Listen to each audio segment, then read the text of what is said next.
Acceptance हो जाता है। ओ, तो ये 5 स्तर होते हैं रिलेशनशिप के। रिपीट करते हैं, आप नोट्स ले सकते हैं। फर्स्ट स्टेप जो होता है, अट्रैक्शन होता है। मन ही मना बोल देख सकते हैं कि आपके स्पाउस के साथ में शादी के पहले, एंगेजमेंट के बाद में अट्रैक्शन था। आपको लगता है कि मुझे इसके साथ अच्छा लग रहा है। सेकंड होता है एक्सपेक्टेशन। फिर जब पास में आ जाते हैं, शादी हो जाती है, तो फिर एक्सपेक्ट करते हैं कि तूने मेरे लिए ये करना है और तूने वो नहीं करना है, और मेरे लिए ऐसे ऐसे बदलना है। तीसरा जो होता है, ये जहां पर भी एक्सपेक्टेशन होता है वहां पे कॉन्फ्लिक्ट होता है, संघर्ष होता है, और ये स्टेज के ऊपर बहुत सारे डिवोर्सेस होते हैं। तो ये सेकेंड स्टेज के परे, जो ये एक बीच में थर्ड स्टेप आता है कॉन्फ्लिक्ट का, ये थोड़ा क्रिटिकल स्टेज है। इसके परे जब चले जाते हैं ना, तो बहुत सुंदर हो जाता है वापस। इसके बाद एक्सेप्टेंस आ जाता है। You learn to accept that person as it is, because you understand कि मैं नहीं बदल सकती हूँ उस इंसान को। मैं खुद को भी नहीं बदल सकती हूँ, दूसरे इंसान को क्या बदलूं। या कभी कभी अध्यात्म में आ जाते हैं तो बहुत आसानी से समझ जाता है, और एक्सेप्ट कर लेते हैं। Then you agree to disagree. अच्छा ठीक है, वो तेरा रास्ता है, तू तेरे रास्ते जा, मैं मेरे रास्ते जाती हूँ। साथ में चलो खाना खा लेंगे, चलो साथ में सो जाएंगे, चलो एक घर में रह लेंगे। और you be on your path, I will be on my path. इसमें बहुत बार होता है ना, कोई स्पिरिचुअल पाथ में है, वो अपने पाथ में होता है। दूसरा स्पिरिचुअल नहीं है, ठीक है, वो अपने पाथ में होता है पर साथ में रहते हैं। पांचवा पाथ है ना, ये बहुत इंपॉर्टेंट है। This is where the real bliss is. ये वननेस है। ये पूरा की पूरा सरेंडर है, समर्पण भाव है। और यही समर्पण भाव आप में जब आ जाता है ना, किसी भी रिलेशनशिप के अंदर, तो वो रिलेशनशिप में ego dissolves and true love starts to flow. ये बहुत सुंदर स्टेट होता है, स्पेशली जब ये खुद के साथ होता है या ये भगवान के साथ होता है। हमने लास्ट टाइम सेल्फ लव का एक टॉपिक लिया था। सेल्फ लव यानी क्या है? यही जो फिफ्थ स्टेट है खुद के साथ में। जब तक हम खुद को ही प्यार नहीं दे सकेंगे, तब तक हम दूसरों को प्यार कैसे दे सकेंगे? समर्पण खुद के लिए, वो ईगो डिसॉल्व होना चाहिए। अच्छा, अभी हमने ये एक एग्जाम्पल देखा है कि जैसे हमारे स्पाउस के साथ में रिलेशनशिप के हमने सेंटेंसेस देखे।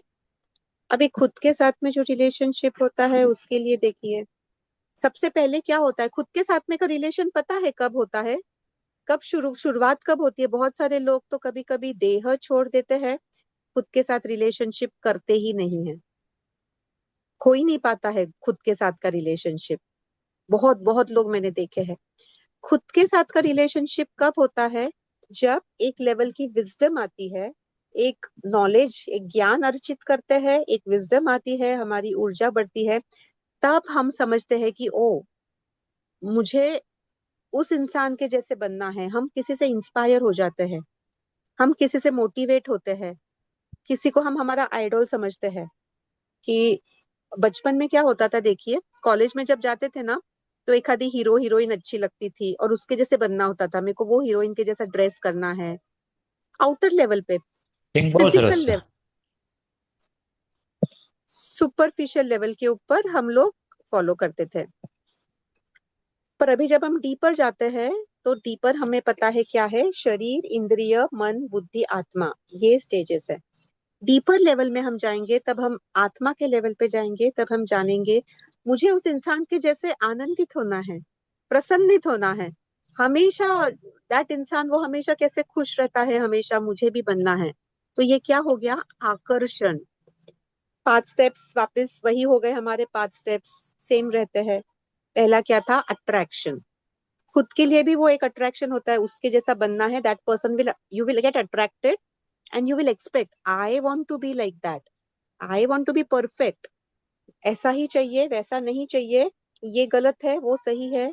पूरा एक्सपेक्टेशन आ जाता है खुद के साथ में भी। हाँ, फिर कभी कभी हम जब बोलते हैं कि स्पेशली न्यू ईयर में ना बहुत रिजोल्यूशंस लेते हैं। हाँ, मैं सुबह ना 3 बजे उठूंगी या 4 बजे उठूंगी, जो भी आप लोग डिसाइड करते हैं। और मैं रोज योगासन करूंगी, मैं ध्यान करूंगी, मैं सूर्य नमस्कार करूंगी, मैं ये प्रार्थना करूंगी। ये सब एक्सपेक्टेशंस होता है ना सेकंड लेवल का। फिर नहीं कर पाते हैं कभी कभी, और वहां पे वो कॉन्फ्लिक्ट आ जाता है। ये कॉन्फ्लिक्ट क्या होता है कि क्यों नहीं कर पा रही हूं मैं ऐसे, क्या गड़बड़ है मुझ में, what is the problem with me. खुद के ही साथ में एक बहस होता है, मैं ऐसी क्यों हूं। फिर वो स्टेट जाने के बाद फोर्थ लेवल जो है बहुत प्यारी सी स्टेट है एक्सेप्टेंस की। फिर आप खुद को स्वीकार करते हो, अच्छा मैं ऐसी ही हूँ।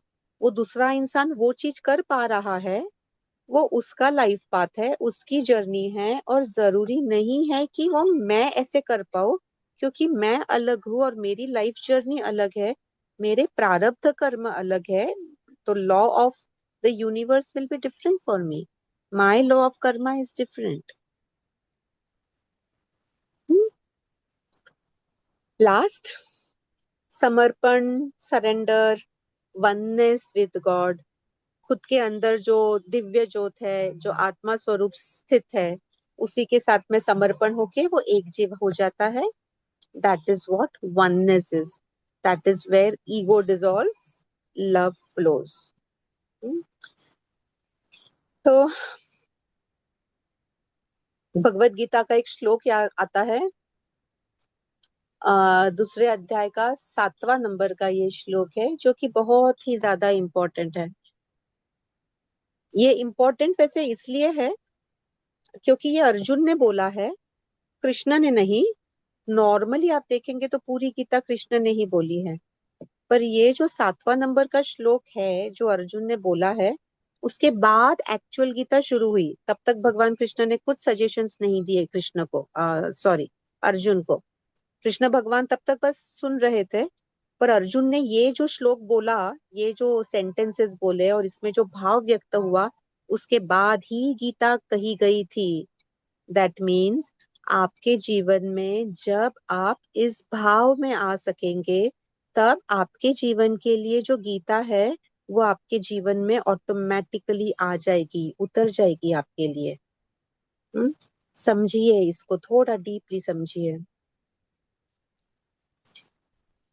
दूसरे अध्याय का 7वां नंबर का श्लोक, कार्पण्य दोषो अपहत स्वभावः पृच्छामि त्वां धर्म सम्मूढ़ चेताः यश्रेयस्यान्निश्चितं ब्रूहि तन्मे शिष्यस्तेऽहं शाधि मां त्वां प्रपन्नम। क्या हुआ यहाँ पे, कार्पण्य दोषो, यानी वहां पे अर्जुन ने क्या बोला, he was in the conflict ना, ईगो स्टेट था, कॉन्फ्लिक्ट था, कंफ्यूजन था, कार्पण्य दोषो था।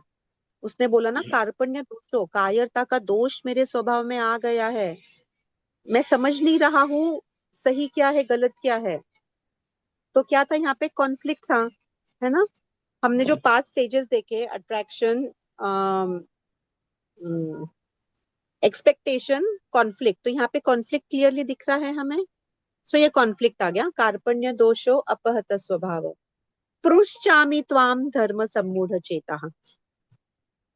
धर्म सम्मूढ़ चेता यानी मेरे my mind is also disturbed, confusion है माइंड में भी। हाँ, फिर यश श्रेयस्यान्निश्चितम ब्रूहि तन्मे।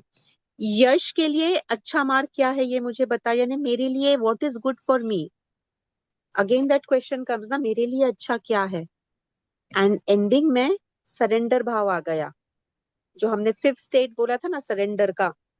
पृश्चामि त्वाम धर्म सम्मूढ़ चेताः यश्रेयस्यान्निश्चितं ब्रूहि तन्मे शिष्यस्ते हम।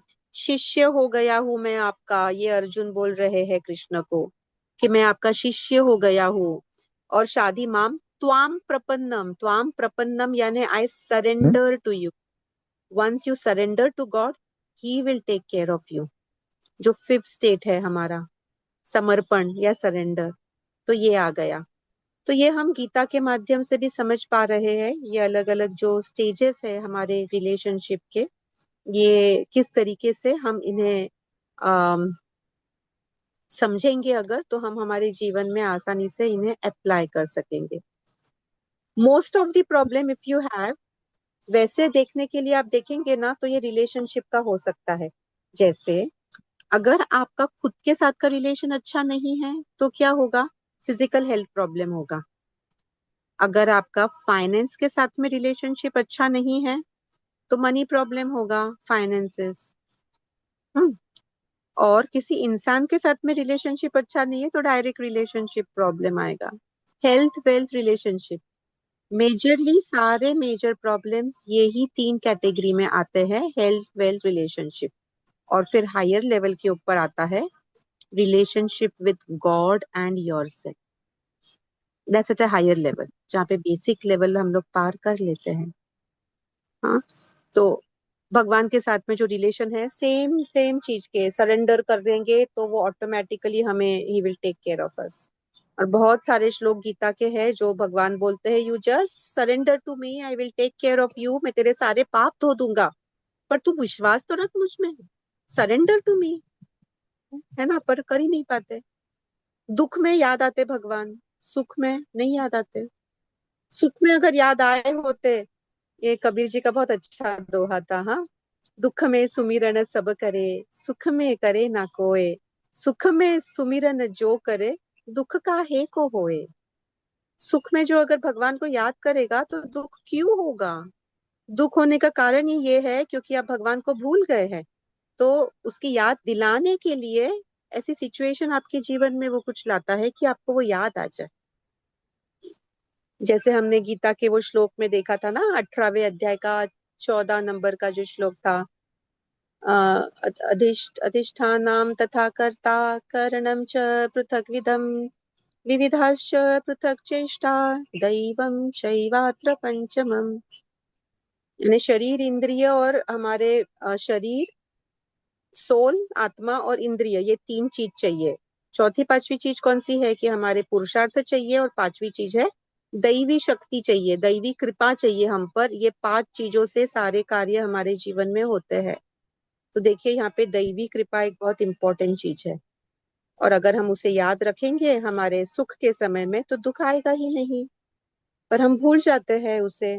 जो भी डिवाइन एनर्जीज है, भगवान में मानो तो भगवान बोलो, डिवाइन एनर्जीज को मानो तो आप डिवाइन इससे पकड़ो, जो भी डिवाइन पावर्स है। दोबारा रिपीट करती हूँ, अधिष्ठानम, अधिष्ठान का मतलब क्या होता है? कि ये जो आत्मा जहाँ स्थित है वो जगह, यानी वो शरीर हो गया। अधिष्ठानम तथा कर्ता, कर्ता कौन है? आत्मा है हम लोग, तो ये आत्मा हो गया। अधिष्ठानाम तथा कर्ता, कारणम च पृथक विदम, कारण कौन है ये सब चीज करने के? ये हमारे इंद्रिय है। अगर इंद्रिय नहीं होते, कोमा में कोई इंसान है तो वो कुछ कर पाएगा क्या? नहीं कर पाएगा। तो ये इंद्रिय की जरूरत है। फिर विविधाश्च पृथक चेष्टा, विविध प्रकार के चेष्टा, यानी आपका पुरुषार्थ, यानी जो आप एफर्ट्स लेते हैं वो इंपॉर्टेंट है। बिस्तर पे सोए पड़े रहेंगे तो थोड़ी कुछ होगा।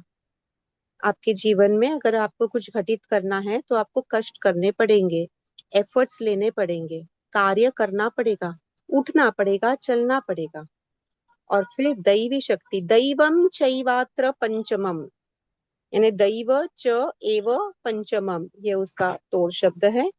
तो दैवी शक्ति, जो भी डिवाइन एनर्जीज है, इनका हमें साथ चाहिए होता है।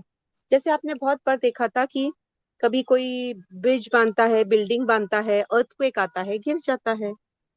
तो ये अर्थक्वेक बड़ा हुआ ना, यानी हमारे एफर्ट से भी ज्यादा बड़ा है ना।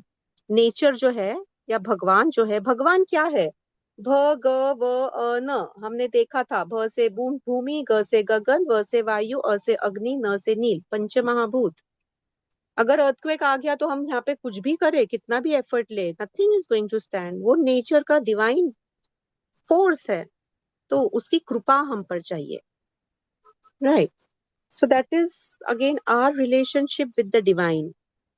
हमारा डिवाइन के साथ क्या रिलेशनशिप है? मीराबाई का रिलेशनशिप कृष्णा के साथ में क्या था, हम सब जानते हैं। और देखिए, वो जो रिलेशनशिप था कृष्णा के साथ में, तो मीराबाई को जहर का प्याला दिया था और उसको बोला, ले तेरे कृष्णा का प्रसाद है। उसने वही भाव देखा कि अरे मेरे कृष्णा का प्रसाद है। उसने पी लिया, क्या हुआ? कुछ नहीं हुआ उसको, वो मरी नहीं, वो जहर उसको कुछ नहीं कर पाया। और ऐसे सैकड़ों उदाहरण है, हाँ। वो अपना हिरण्य हिरण्य कश्यप, उसकी बुआ को प्रहलाद। लेके वो गोदी में बैठे है। प्रहलाद, उनका प्रहलाद बेटा, हाँ। Prahlad. Prahlad, yes, thank you. Prahlad को जलाने के लिए उसके पिताजी रचना करते हैं। उसकी जो यानी प्रहलाद की जो बुआ है, उसको वरदान मिला था कि वो अग्नि में जलेगी नहीं। तो बुआ के गोदी में प्रहलाद को बैठा के अग्नि में बैठा दिया था। क्या हुआ? विष्णु का नाम लिया प्रहलाद ने, और विष्णु ने क्या किया? बचा लिया प्रहलाद को, है ना। और वो उसकी जो बुआ थी वो मर गई। हजारों हजारों एग्जाम्पल्स है ऐसे, रोज हमारी आम तौर के जीवन में कितने बार हो जाता है। मैं ही कितने बार भगवान का नाम लेती हूँ, चालू भी हो जाता है जो चीज बंद हुई होती है। प्रिंटर मेरा चालू कितना ही होता है ना, हर वक्त मैं भगवान का नाम लेती हूँ, चालू हो जाता है। गाड़ी का होता है, सब चीज का होता है। करके देखिए, हजारों यानी लाखों लाखों लाखों किस्से होते हैं। बस हमने विश्वास रखना है, समर्पण करना है, and he will do that. So it is what your relationship with God. God यानी भगवान या पंचमहाभूत या डिवाइन एनर्जीज, आप जिससे भी मानो वो। So if we put everything in a nutshell, what it is relationship. अभी इसके ऊपर आपके जो सवाल है, क्वेश्चंस है, या इसमें की कोई चीज अगर नहीं समझी है तो आप बताएं।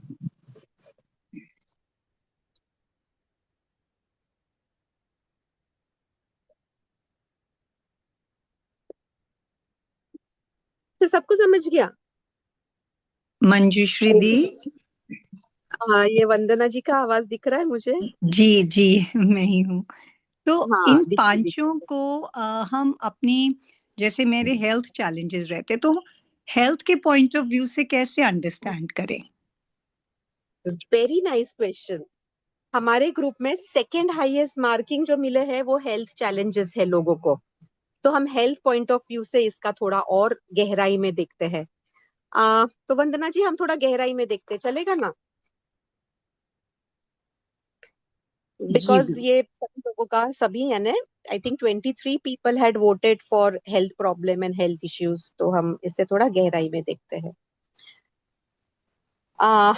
लास्ट सेशन आई थिंक हमने फैमिली कॉन्स्टिलेशन में देखा था। और जो लोग नहीं है फैमिली कॉन्स्टिलेशन में या यहाँ पे नए आए हैं, उन लोगों के लिए एक बार रिपीट करेंगे हम। लुई है लुई लुई है की ये किताब है, you can heal your life. बहुत ही ज्यादा सुंदर किताब है। और उन्होंने किताब को ऐसे दो पार्ट्स में बांटा है। उन्होंने पहले पार्ट में तो बोला है कि अ, जो लोग नए हैं उनके लिए ये हम लोग श्लोक देख लेते हैं, भगवत गीता के श्लोक के माध्यम से समझने का प्रयास करेंगे, और फिर हम इसको रिलेट करेंगे। हमारे पास है समय। तो मैं आपको श्लोक नंबर भी इसलिए कहती हूँ ताकि आप उसमें और गहरे जा सके। यूट्यूब के ऊपर अभी बहुत अवेलेबल है डाटा, तो आप दोबारा उसका चाहो तो स्टडी कर सके, तो आप श्लोक नंबर लिखेंगे तो आप वो गीता का श्लोक आसानी से देख पाएंगे। तीसरे अध्याय का 42 नंबर का ये श्लोक है, जिसमें भगवान कहते हैं, इंद्रियाणि पराण्याहुरिन्द्रियेण्य परम मनः, मनसस्ते परा बुद्धि, यो बुद्धे परतस्तु सः। क्या अर्थ हुआ? शरीर, इंद्रिय, मन, बुद्धि, आत्मा। ये आप लोग लर्न कर लीजिए। मुझे नींद में से भी उठा के कोई पूछे तो वो आ जाता है, शरीर, इंद्रिय, मन, बुद्धि, आत्मा, याद हो जाता है। सिम्बा हम बोलते हैं, शरीर, इंद्रिय, मन, बुद्धि, आत्मा। तो ये सबसे निचले स्तर का क्या है, इसमें हायरार्की बताई है भगवान ने, कि सबसे inferior is the physical body. उससे बेटर स्टेट जो है वो है, यानी उससे सुपीरियर जो है, उसके परे जो है वो है इंद्रिय। इंद्रिय के परे जो है वो है मन। मन के परे है वो ये है बुद्धि। बुद्धि के परे है आत्मा। और जो पांच कोश है रिलेटेड, शरीर के लेवल पे अन्नमय कोश, इंद्रिय के लेवल पे प्राणमय कोश, मन के लेवल पे मनोमय कोश, बुद्धि के लेवल पे विज्ञानमय कोश, और आत्मा के लेवल पे आनंदमय कोश। तो ये पांच लेवल पे जब हम समझते हैं, तो बीमार अगर है तो क्या बीमार है यहाँ पे? शरीर बीमार है, फिजिकल लेवल पे हुआ, यानी वो राइट। यानी हायरार्की में आप देखेंगे तो कहाँ है वो? सबसे निचले स्तर का है। ये पता है बीमार क्यों होता है? अगर वो बीमार होते हैं तो उसे हम डिज ईज बोलते हैं इंग्लिश में, यानी ईज नहीं है, कंफर्टेबल नहीं है, डिज ईज, ईज का उल्टा। तो जब आपको कंफर्टेबल नहीं है तो डिजीज हो जाता है, यानी आप कंफर्टेबल नहीं होते हैं। और वो क्यों होता है? ऊपर लेवल के ऊपर कुछ तो गड़बड़ है।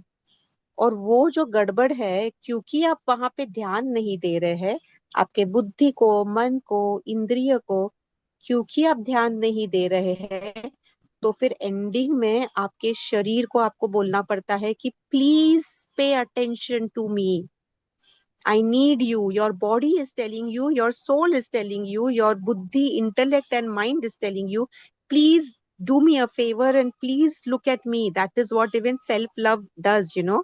Self love makes you look at yourself. क्योंकि आम तौर पे संस्कार ऐसे हुए होते हैं महिलाओं पे, खास तौर पे, पुरुषों पे भी होते हैं वैसे, बट मैंने ज्यादा महिलाओं में देखे हैं कि खुद के लिए तो जीना ही नहीं है। कितने ही महिला, हम लोग जो काउंसलिंग में इतने लोग आते थे, खुद के लिए कुछ करती है ना महिला तो उसे गिल्टी लगता था।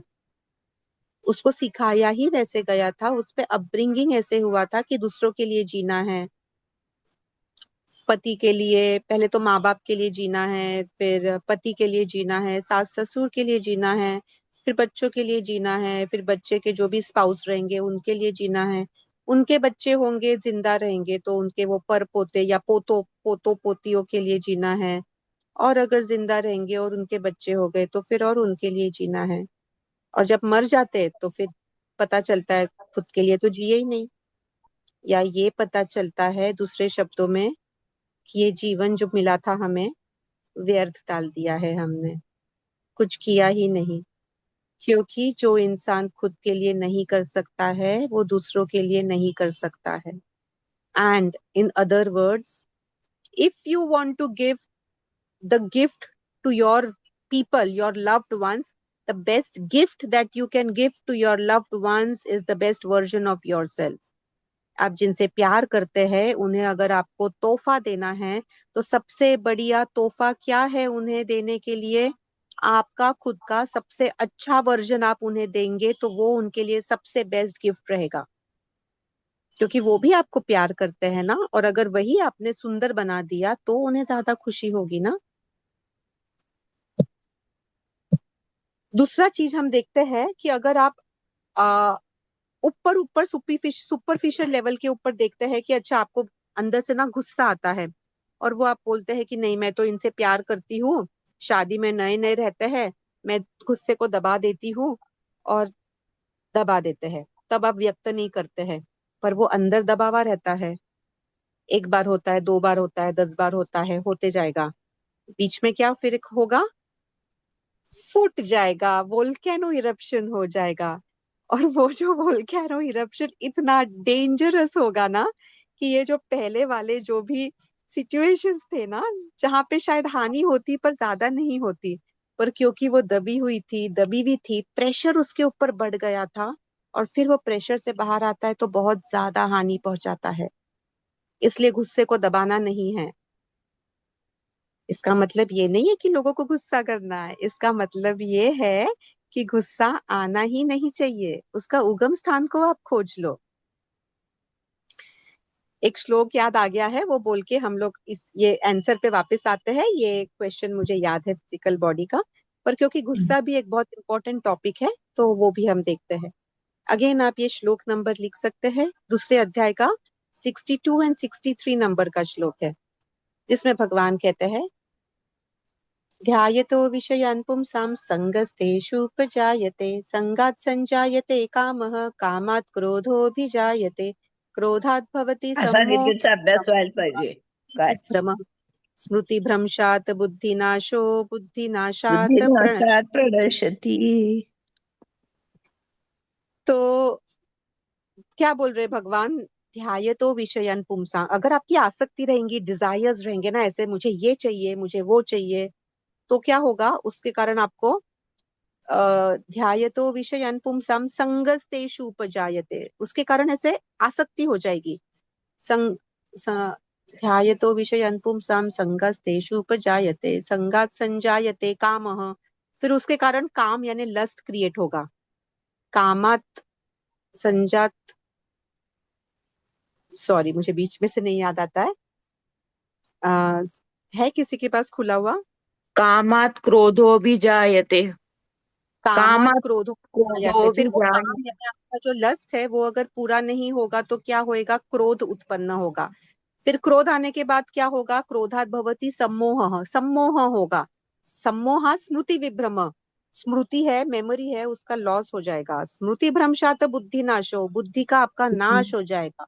और बुद्धि नाशात प्रणश्यति, उसके बाद में आपकी प्रणश्यति यानी as if you know you don't exist, वैसे ही आप रहेंगे।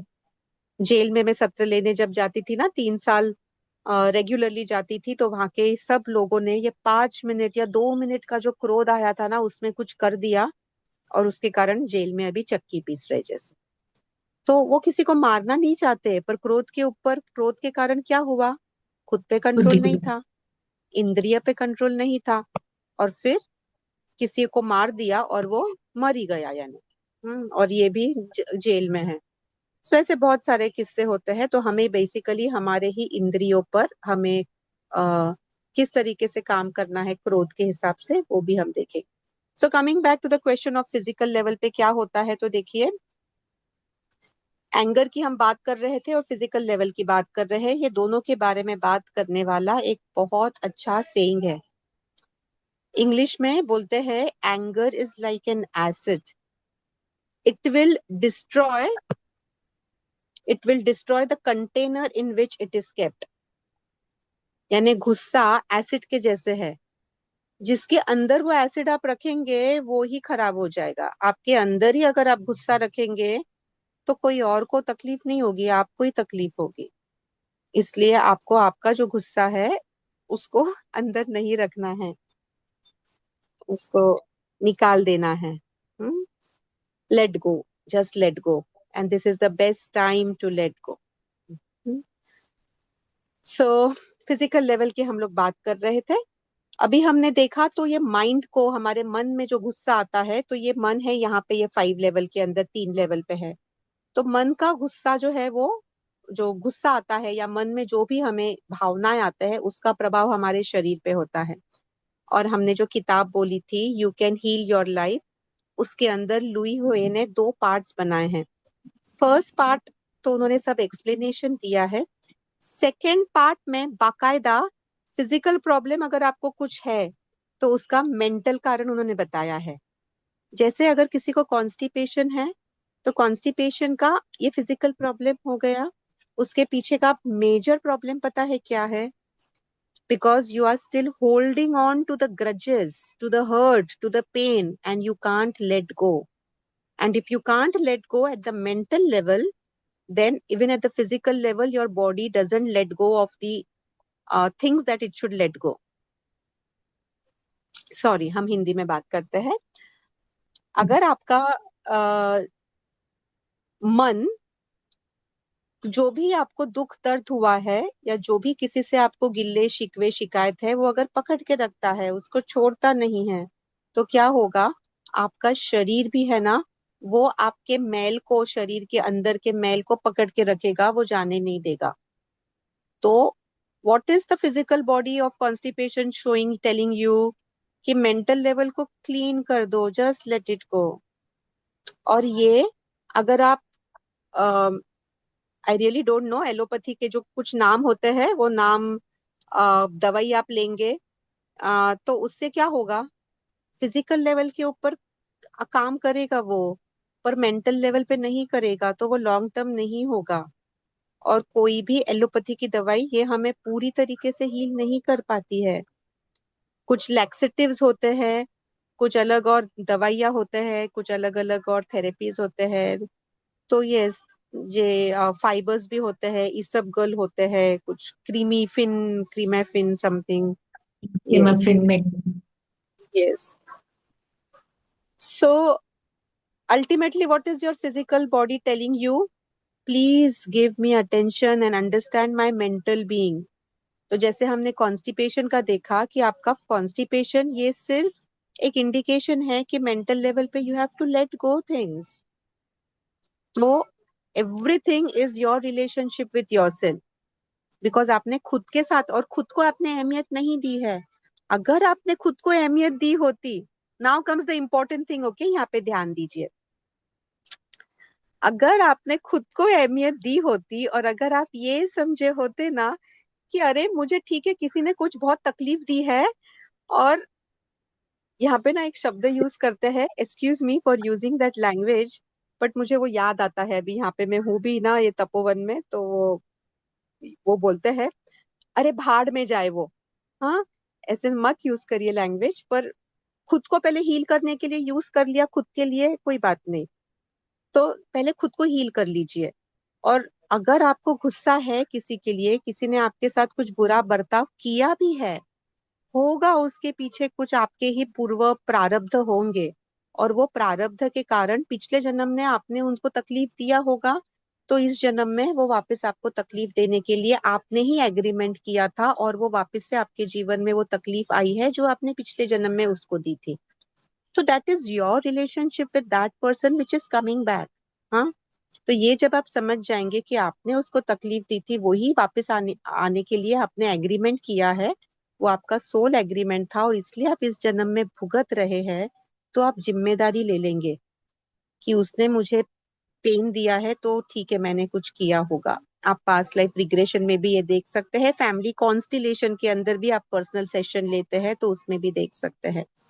और समझो, आप अगर ये नहीं भी समझे, अगर आपने ये समझ लिया कि अच्छा मुझे कॉन्स्टिपेशन हो रहा है, कॉन्स्टिपेशन की तकलीफ है, क्यों है, मानसिक लेवल पे मैंने लेट गो नहीं किया है, इसलिए ये तकलीफ है, तो आप क्या बोलेंगे?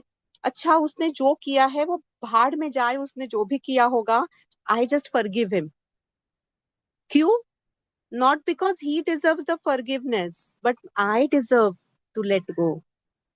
यानी हम दूसरे इंसान को अगर माफ कर रहे हैं तो वो डिजर्व करता है या नहीं करता है, वो तो बात की बात है, पर मैं डिजर्व करती हूँ हेल्दी रहना, और क्योंकि मैं डिजर्व करती हूँ हेल्दी रहना, और मेरी अपनी जिम्मेदारी है मेरे शरीर के लिए, क्योंकि मेरा शरीर क्यों मेरे लिए काम करता है ना हमेशा। मेरा शरीर ठीक नहीं रहेगा तो मैं कैसे प्रगति करूंगी? तो सबसे पहले तो मेरी जिम्मेदारी मेरे शरीर के प्रति है, और मेरे शरीर को अगर ठीक रखना है, सबसे पहले तो मुझे लेट गो करना पड़ेगा। तो भाड़ में जाए, किसी ने कुछ किया होगा ना, खुद को बोला, हाँ, दूसरों को नहीं बोलना ऐसे, प्लीज खुद को बोल देना, उसने मेरे को कुछ गलती किया, मेरे साथ किया, चलो कोई बात नहीं, छोड़ दिया, भाड़ में गया, उसने जो भी किया ना वो भी छोड़ दिया। I forgive him, I let go of all the pain that I am holding on till here. Moment you do this, morning and evening, आपका कॉन्स्टिपेशन ठीक हो जाएगा।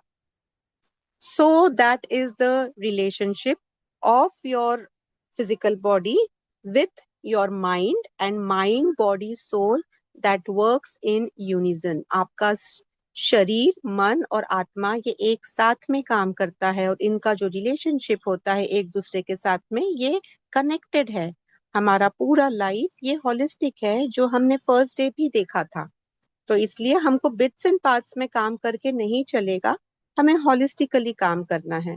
इसीलिए हमारे ये जो सत्र होते हैं, ये हम हॉलिस्टिक लेवल के ऊपर काम करते हैं, हॉलिस्टिक हीलिंग, और हीलिंग होने के बाद में हॉलिस्टिक एम्पावरमेंट।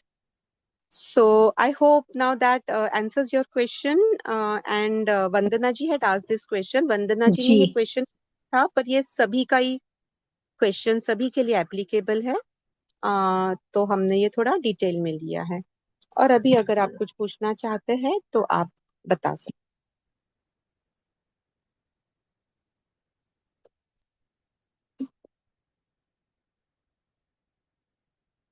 कोई कुछ पूछना चाह रहा था, आई थिंक अजिता जी, अपर्णा जी, कौन बोलना चाह रहे थे ना कुछ तो। हाँ मैम, मैंने लिखा था कि कभी हाँ, कभी लेट गो करना आसान नहीं होता है, मतलब हाउ टू लेट गो ये भी समझ में नहीं आता है। यस, मतलब बोल दिया कि हाँ छोड़ देना है, मैं छोड़ देती हूँ, मैं फॉरगिव करती हूँ, ये वो, बट वो सुपरफिशियल होता है, वो अंदर से हम कर पाते हैं नहीं कर पाते हैं पता नहीं चलता है, तो वो कैसे करना है? क्योंकि एक तो देखो, सबसे पहले आप ये समझ लीजिए, आ, हम चलो आज ही देख लेते हैं, हमारे पास है थोड़ा समय। लॉ ऑफ कर्मा जो होता है हमारे जीवन में, जो वापस लौट आता है, जो हमने पिछले जन्म में दिया होता है। यानी ऐसे भी होता है, जब पास्ट लाइफ रिग्रेशन सीख रही थी, तो हमारे जो सर थे, डॉक्टर पीयूष सक्सेना से सीखा था मैंने। और हम लोगों ने बहुत सारे क्या कहते हैं इन्हें, हिजड़ा हिजड़ा जो रहते हैं ना, ट्रांसजेंडर, ट्रांसजेंडर्स, हाँ। उनके ऊपर हमने पास्ट लाइफ रिग्रेशन थेरेपी की थी। क्योंकि उनके जीवन में बहुत ही ज्यादा पेन होता है, हम कल्पना नहीं कर सकते हैं, नहीं कर उनको सकते। फैमिली से भी और सब जगह से होता है। पर जब वो पास्ट लाइफ में गए ना, तब उन्होंने देखा कि पिछले जन्म में उनके ही जो सेक्सुअल आसक्ति थी, वो सेक्सुअल आसक्ति के कारण बहुत सारे लोग मारे गए थे, और वो लोगों का शाप लगा था इन लोगों को, इसलिए ये इस जन्म में ट्रांसजेंडर बने। तो जब उन्हें वो समझ गया कि उनका ही पिछला जन्म में ये किया हुआ है, तो फिर वो जिम्मेदारी ले लेते हैं और फिर वो एक्सेप्ट कर लेते हैं। So one is, you can take past life regression therapies, you can also take family constellation, that also works much better than the past life regression. उसमें भी आप इसको ओवरकम कर सकते हैं आसानी से। और नहीं तो अभी आप समझ लो कि देखो, अगर मैं, ये तो मेरा लॉ ऑफ कर्मा है, तो आप ऐसे लेट गो कर सकते हो। और अगर ये भी नहीं समझे ना, तो आप एटलीस्ट ये समझ लेंगे, मेरे शरीर को आज पेन हो रहा है ना, मैं लेट गो नहीं कर रही हूँ इसलिए, तो उसने जो भी किया होगा वो उसका कर्म है ना, वो उसका कर्म उसके भगवान, जब वो शनि देव के सामने या वो जो देवराज के सामने बैठेगा, वो देख लेंगे। सो इट्स अ मुझे मैटर मेरे ऑफ शरीर की प्रैक्टिस नहीं एंड है। Time. Yes, but first is it takes understanding and this knowledge and wisdom. Right. जैसे गीता में 5वें अध्याय में 16वां नंबर का श्लोक है, तो आपको शॉर्ट में मैं बताती हूँ। सूर्य के सामने, सूर्य के ऊपर अगर बादल आ जाते हैं, तो सूर्य की रोशनी हमारे पास आ नहीं सकती है पूरी तरीके से अच्छी से। पर अगर वो बादल हट जाएंगे, तुरंत आ जाएगी। तो हमारे जीवन में जो समस्या होती है ना, ये मेन समस्या अज्ञान के कारण होती है। ये हमारे गीता में पतंजलि योग सूत्र के अंदर बताए गए हैं, हम देखेंगे अगले सत्रों में भी। और अगर ज्ञान ज्ञान आने में कितना समय लगता है? आज हमारा ये आधे घंटे का 1 घंटे का सेशन है, ज्ञान आ गया आपको, तुरंत आ जाता है ज्ञान। अगर तुरंत आ गया ज्ञान, तो हम अप्लाई तो तुरंत कर सकते हैं। अभी जब हम अप्लाई करते हैं, तब क्या होता है, गाड़ी हम चलाते हैं, स्टार्टिंग में जब सीखते हैं, तो फिर वो क्लच, ब्रेक, एक्सीलेटर, गियर, हमको पहले बहुत कॉन्शियसली करना पड़ता है, बार बार करना पड़ता है। पर वो बार बार करने के बाद में जब उसमें आपको आदत हो जाती है, वो इतने आसानी से होता है, बिना ध्यान दिए अपने आप होता है। होता आप है, फोन पे भी राइट। बात कर रहे हैं, गाना भी सुन यस। रहे हैं, गाना गा रहे, कुछ भी कर रहे हो, अपने आप वो बाय डिफॉल्ट आप गाड़ी चला सकते हो। वैसे ही आपके जीवन में इनिशियल लेवल थोड़ा कठिन जाता है, पर इनिशियल लेवल जो वो ब्रेक थ्रू जो होता है वो कठिन, अगर आप फिर भी परसिस्टेंट रहे, अगर आप कंसिस्टेंटली वो करते रहे, तो फ्लो में आ जाएगा और आपका पूरा जीवन ऑटोमेटिकली बेहतर बन जाएगा, है ना। तो you have to just be persistent, श्रद्धा सबूरी, in short. Yes. Have patience with what you're doing and be consistent with what you're doing. जैसे अभी बहुत लोग देखिए ध्यान में, अभी प्रेमलता जी है, कुमार जी है, आज प्रतिभा जी प्रतिभा नहीं जी आए, है। प्रतिभा है, अजीता जी भी अभी एकदम रेगुलर रहते हैं। तो ये रेगुलर बस रहिए, बस रेगुलर रहिए, डोंट हैव एक्सपेक्टेशन एनीथिंग, पर वो अपने आप आ जाएगा। नहीं भी करेंगे एक्सपेक्टेशन तो आ जाएगा। जैसे अगर एक पेड़ है, आम का पेड़, उसको हम खत पानी डाल रहे हैं, तो ऑटोमेटिकली आम तो आएगा ही। आप चाहो ना चाहो, आम तो आने ही वाला है। पर अगर आप आम चाहते हो और आपने खत पानी नहीं दिया, और आप सिर्फ बोल रहे हो आम आम आम आम आम आम, तो आम आएगा क्या? नहीं नहीं आई। आएगा। जो लॉ ऑफ अट्रैक्शन है ना, वो बहुत इनकम्प्लीट है। अगर हम सिर्फ आम आम आम बोलेंगे तो आम नहीं आएगा। Law hmm. Of attraction not complete, पूरी तरीके से काम नहीं करता है। अगर हम ओके। वो पेड़ को खत पानी देंगे ना, तो हम हम्म। चाहो ना चाहो रिजल्ट तो आ ही जाएगा। जो बाय प्रोडक्ट है वो आम आ ही जाएगा। Yes. Yes, lovely. So in short, relationship is important. और आज मैं ये कह रही हूँ एवरीथिंग इज रिलेशनशिप, क्योंकि आज रिलेशनशिप का टॉपिक था। कल परसों अलग टॉपिक हम देखेंगे, तब मैं कहूंगी एवरीथिंग इज दैट टॉपिक का name. But it is in a way. So we have some band यहाँ पे। अच्छा, आज हमारा वो डोम कंप्लीट हो गया है। हमारे लेबर्स लोगों ने हमको बिच्छू मार दिया, तो लेबर्स लोग आए नहीं। तो फिर आज हमने ही बांध दिया, मैं और एक जन थे। तो हम दोनों ने ये डोम बांध दी है। तो मुझे और कुछ काम मिले ना मिले, मुझे लेबर का काम मिल जाएगा डोम बांधने का। तो चलो मैं आपको यहाँ पे डोम के दर्शन करा दूं, इनिशियल वाला फेस का, अगर आप देखना चाहो तो। या नहीं? डेफिनेटली डेफिनेटली देखूंगी। Surely, surely. Yes. Yeah. So that's the dome there, bamboo का कुटिया, जो बाम्बू का मेन स्ट्रक्चर हो गया है। दिख रहा है ना? यस। ये जो हमारी विंडो रहेगी, वो 2 विंडोज बताए हैं, और दादा जहाँ पे खड़े हैं वो डोर है। तो ये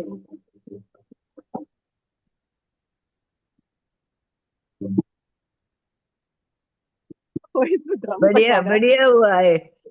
मन करता है वही आ जाऊं कभी कभी।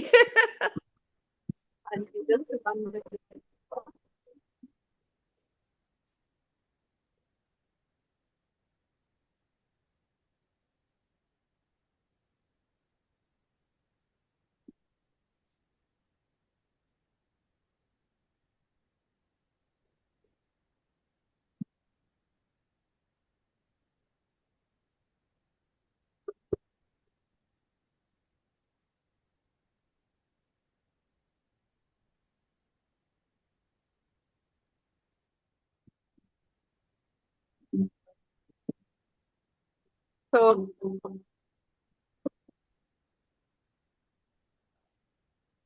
या so just celebrating the stay order हमारा हो गया। माइस का प्रोजेक्ट कैंसिल हो गया यहाँ पे और स्टे आ गया है।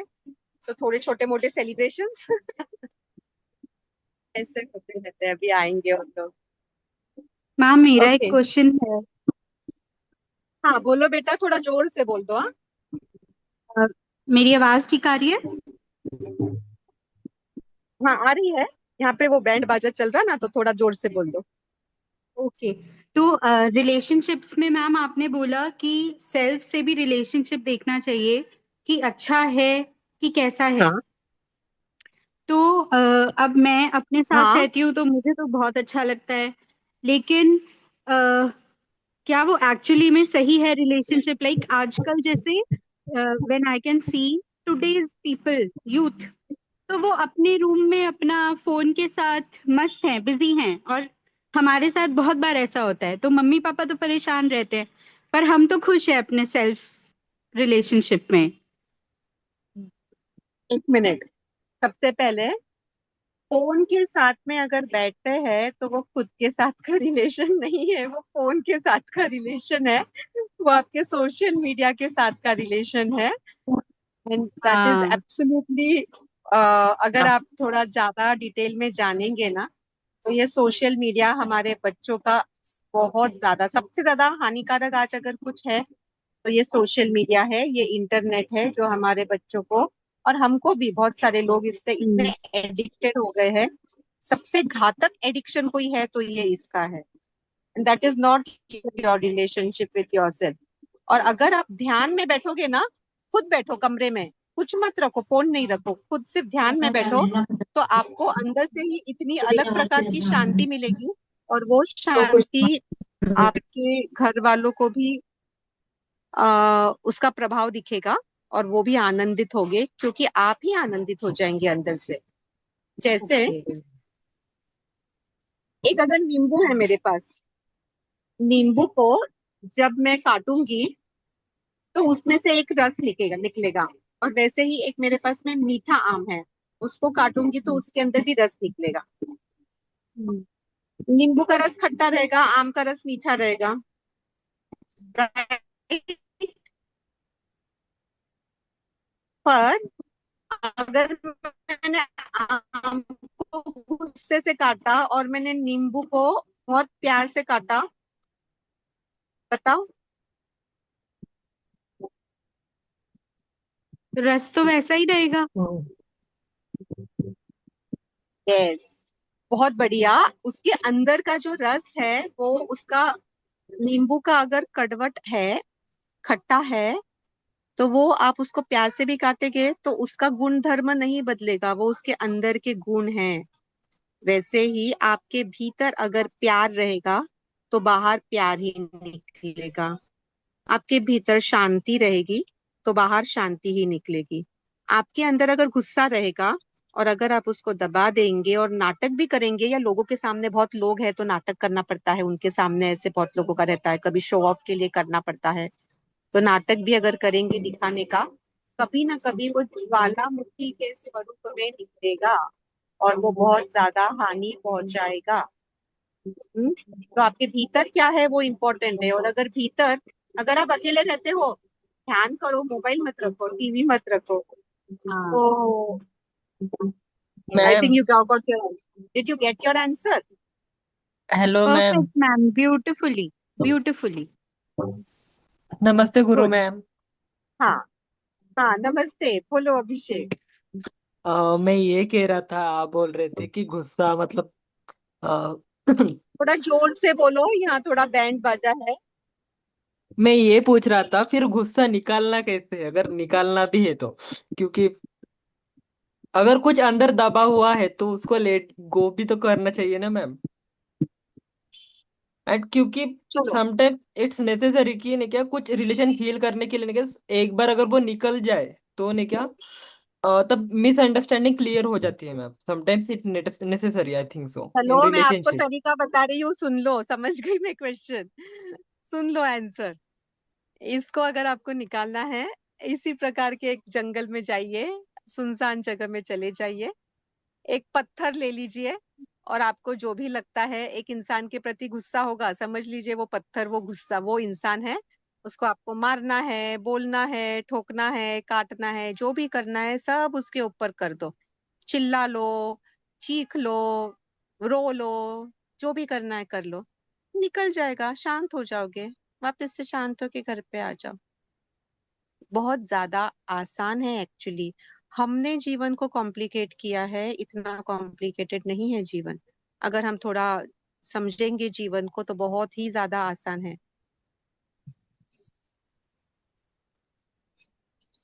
Hi, I have a question. Hello. Yes Astha ji, you And can ask. this is my first Yes. time like attending any session. So question goes like, if like for an example, Yeah. if मैं बोलती हूँ कि मैंने काम पे कुछ कोई बोल रहा है, and then I'm like, oh, this relationship is not important, I'm going to let go of this. And then मैंने उसको let go कर दिया, and then the next day उन्होंने फिर वो किया है. So on this journey of self love, when if I think I haven't reached वो secure point और वो healthy boundaries जो लोग नॉर्मली कर पाते होंगे, जो करते हैं खुद से प्यार, या फिर वो जब है ही नहीं, तो वो बारी बारी वो हिट होता है, and then it's like every day I'm like, okay, I let go of this, and then I show up and then I smile, and then I ended up 5 बजे भी सुबह का काम मैं कर रही हूँ और 6 बजे का भी मैं ही कर रही हूँ, और मेरा कोई प्रमोशन नहीं है, मेरा कोई वो नहीं है, and then I'm like कि oh, I have to be stern, but like I just don't know कि contradiction of how do you reach there when you're on the journey, like how do you do that, How like do you how do you like कि healthy repeat the boundaries जब last setting है sentence that was? कि Okay, मैं very nice जब question. healthy boundaries okay, तो आस्था जी का एक question सबके लिए रिपीट कर देती हूँ कि हेल्दी बाउंड्री कैसी होनी चाहिए रिलेशनशिप के अंदर, क्योंकि अगर मैंने आज लेट गो कर दिया ना, तो सामने वाला जो इंसान है, यानी एक इंसान के साथ में जो रिलेशनशिप है, उसने अगर कुछ ठीक बर्ताव नहीं किया और वो मैंने अगर लेट गो कर दिया, तो ऐसा हो सकता है कि वो मेरा गैर फायदा ले। Am I right Astha ji in this case? Yes. तो वो मेरा Yes, गैर फायदा 100%. ले सकता है इंसान, और वो गैर फायदा नहीं लेगा मेरा, ये मैं किस तरीके से करूं? तो सबसे पहले देखिए, let go is not for the other person. सबसे पहले हम जो लेट गो कर रहे हैं, हम जाने दे रहे हैं, ये दूसरे इंसान के लिए नहीं है, ये हम खुद के लिए लेट गो कर रहे हैं, खुद के शरीर के लिए कर रहे हैं, खुद के मन के लिए कर रहे हैं। दूसरे इंसान के लिए जरूरत पड़े तो मैं बहुत अच्छी से किसी को डांट सकती हूँ, मुझे अंदर से गुस्सा नहीं आता है कभी, पर लोगों को नहीं ये पता।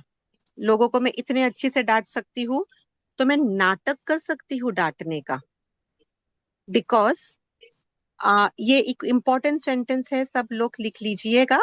We train people how to treat us.